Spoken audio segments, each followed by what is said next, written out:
गांव का ये कच्चा रास्ता, ये टेढ़ी मेढ़ी पगडंडी एक सुनसान जंगल तक पहुंचती है। वो जंगल जहां एक सनसनीखेज हत्याकांड के निशान मौजूद हैं।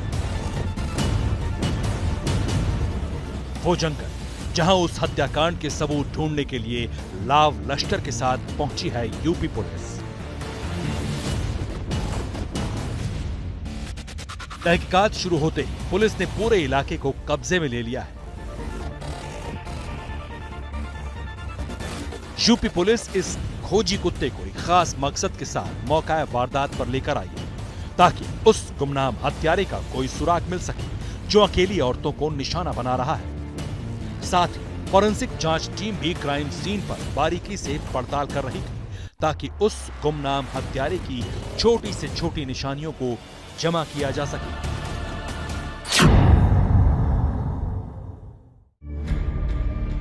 ये मंजर यूपी के बाराबंकी जिले के एक गांव का है, जहां एक महिला की हत्या के बाद दहशत फैली हुई है। हत्याकांड की इत्तला मिलने पर जब पुलिस इस गांव में पहुंची तो वहां हर कोई सहमा हुआ था। लोग इस हत्याकांड के पीछे किसी खतरनाक सीरियल किलर की साजिश बता रहे हैं, लेकिन फिलहाल पुलिस मुकम्मल जांच से पहले सीरियल किलिंग के एंगल को खारिज करने के मूड में नजर आ रही है। जिसकी गिरफ्तारी के लिए हमारी टीमें लगी हुई हैं। 6 टीमों का गठन किया गया है, जिसमें सर्विलांस स्वास्थ्य सहित एसएचओ की टीमें भी हैं, सीओ भी रखे गए हैं और शीघ्र ही हम उस व्यक्ति तक पहुंच जाएंगे। यूपी के जिन गांवों में गुमनाम सीरियल किलर की दहशत है, वो 2 जिलों में फैले हैं।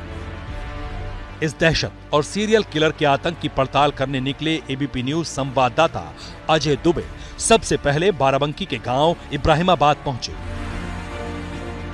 इब्राहिमाबाद की रहने वाली सुरेमा देवी 17 दिसंबर को सुबह तकरीबन 8 बजे शौच के लिए खेत में गई थी। उसके बाद वो अचानक गायब हो गई। सुरेमा देवी के परिवार वालों का कहना है कि काफी देर तक वो नहीं लौटी तो तलाश शुरू की गई। उनके पति और बेटे ने पूरा इलाका छान मारा, तब गांव से कुछ दूर एक खेत से उनकी लाश बरामद हुई। बाराबंकी और अयोध्या के ग्रामीण आंचल में इस समय दहशत का माहौल है, क्योंकि पिछले कुछ दिनों में यहाँ पर 2-3 ऐसी मौतें हुई हैं जिनको लेकर ग्रामीणों में दहशत है। औरतों का मर्डर इस तरीके से किया जा रहा है कि हल्ला मचा हुआ है कि कोई सीरियल किलर है जो औरतों को मार रहा है। ऐसे ही ये इब्राहिमपुर गांव है जो कि बाराबंकी जिले में पड़ता है। हमारे संग जो व्यक्ति मौजूद हैं, उनकी पत्नी की हत्या 17 दिसंबर के दिन कर दी गई थी। क्या कुछ घटा था और कैसे एक सीरियल किलर की आहट इस मौत में दिखाई देती है, खुद ही वो पूरी कहानी बताएंगे। मुलाकात हमका मिली है तो कपड़ा वपड़ा कुछ नहीं, सब फाड़े थे, सब फटे रहे, मिला जुला सब फटा रहा और सब गले में यहाँ गांठे 3 लगी हुई साड़ी के पल्लों से, 3 गांठे से मैं की खून निकला रहा। कहने हथियार का इस्तेमाल नहीं किया था, कैसे गला घोटा, कैसे हुआ था? वो एक बार गले घोट के वही आइस के मारे से साड़ी के पल्लों से। हाँ। तो जब ये घटना घटी तो आपको क्या लगा कि कोई रंजिश का मामला है या क्या मामला है? कुछ आप लोग को खुद भी मालूम चला रंजिश कोई? नहीं, तो रंजिश का मामला हमका कोई सके नहीं रहा, कोई रंजिश में गांव में कोई से नहीं रहा, तो रंजिश का मामला नहीं रहा। शुरुआती जांच में पता चला कि सुरेमा देवी की हत्या साड़ी से गले को घोंट कर की गई थी। इतना ही नहीं, उनके मुंह में मिट्टी भरी हुई थी। इस हत्याकांड ने पूरे गांव में सनसनी फैला दी, क्योंकि सुरेमा देवी की तरह ही इस इलाके में एक और महिला की हत्या हुई थी। वही घटना हुई थी सेम जो यहाँ पे हुई थी, अभी 17 जुलाई को हुई, 17 दिसंबर को हुई, तो यही सेम घटना 4 जुलाई को उसमें हुई थी। आपको लग रहा है कोई एक ही कैरेक्टर है जो ये सारे घटनाएं अंजाम दे रहा है? सर कांड तो वही तना हो जाते एक तना, तो इससे मालूम पड़ा था कि मानो एक कर रहा है। पहने रहा था ना, तो वही तरीके से मालूम दे रहा कि मनाई वैसे लग रहा है कि जब जेवर इनका नहीं निकालेंगे कुछ नहीं। फिल्मों में और हकीकत कहानियों में कई जगह सीरियल किलर इस्तेमाल होता है, आपको लग रहा है कोई एक ही सीरियल किलर है? हाँ, लग तो वैसे रहा है।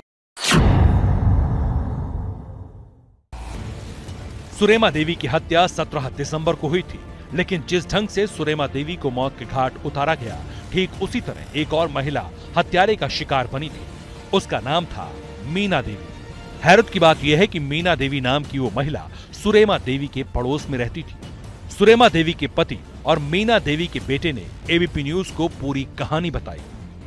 वहाँ गई थी 8 बजे के टाइम पे, फिर उसके बाद में जो शौच के लिए गई थी, वहाँ पे जो शौच करने को नहीं मिला। उसके बाद में वहाँ पे कोई व्यक्ति था, कोई मतलब हम तो घर पे रहते नहीं थे, बाहर कमाने के लिए चले जाते थे। मेरी वाइफ घर पे रहती थी। और माताजी रहती थी, तो माताजी उस दिन लेट गई थी 8 बजे के टाइम पे।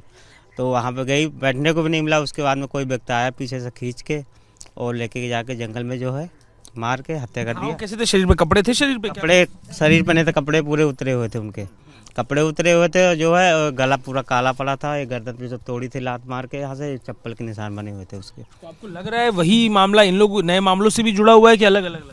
जिस तरह की डेड बॉडी ये भी मिली उस हालात में तो देखा जा रहा है कि व्यक्ति वही है, यही काम कर रहा है। पुलिस आ रही है गांव में, तफ्तीश हो रही है? पुलिस तो आ रही बराबर, रात दिन पुलिस हमारे गांव में रहती है, ऐसी बात नहीं है। पहले मीना देवी और उसके बाद सुरेमा देवी, इन महिलाओं की हत्याओं से उनके परिवार वाले ही नहीं बल्कि इस गांव का बच्चा बच्चा सहमा हुआ है। सबसे ज्यादा खौफ उन महिलाओं में है जिन्हें हर रोज किसी न किसी काम से खेतों में जाना पड़ता है। अब इन्हें घर से बाहर निकलने में डर लगता है।